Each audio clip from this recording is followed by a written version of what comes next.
Oh, straight into him. Doesn't matter whether. অধারাবাহিক হওয়ার কারণে আমরা লিটন দাসকে এই স্কোয়াডের সঙ্গে আর রাখছি না। আমন্ত্রণ জানাচ্ছি ট্রেন ক্রিকেটে। শুধুমাত্র ফর্মহীনতায় নয়, লিটন বাদ পড়েছেন অন্য কারণে। শ্রীলঙ্কার বিপক্ষে প্রথম 2 ওয়ানডেতে ব্যাট হাতে ব্যর্থ হওয়ার পর লিটন বাদ পড়েছেন জাতীয় দল থেকে।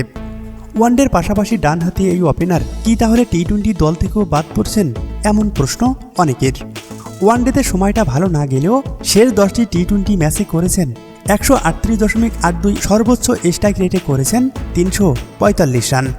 প্রধান নির্বাচক গাজী আশরাফ হোসেন লিপু ইতিমধ্যেই লিটনকে স্পষ্ট করে জানিয়ে দিয়েছেন রান করেই ফিরতে হবে জাতীয় দলে। তবে যে কোনো সংস্করণেই রান করলেই হবে। রান করে নিজেকে প্রমাণ করার জন্য লিটন পাচ্ছেন ঢাকা প্রিমিয়ার লিগ এবং শ্রীলঙ্কার বিপক্ষে টেস্ট সিরিজ। প্রধান নির্বাচকের পরামর্শ অনুযায়ী আবাহনের জার্সিদের ডিপিএলে মাঠে নেমে 19 বলে করেছেন 5 রান। লিগ ম্যাচেও রান করতে না পারা প্রমাণ করে মানসিকভাবে কিছুটা পিছিয়ে আছেন লিটন দাস। প্রধান নির্বাচকের কাছে জানতে চাওয়া হয়েছিল, ওয়ানডের মতো কি তাহলে টি-20 থেকেও বাদ পড়ছেন লিটন?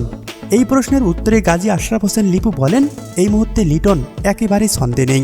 ওয়ানডের চেয়ে টি-20তে কিছুটা এগিয়ে থাকলেও রেকর্ড খুব একটা ভালো না। শেষ সিরিজে 0, 36 এবং 7 রান করেছেন। তবে অবশ্যই লিটন আগে ভালো করেছেন, কিন্তু বর্তমানে ফর্মে না থাকায় অটো চয়েজে কোনো খেলোয়াড়কে জাতীয় দলে খেলানো হবে না।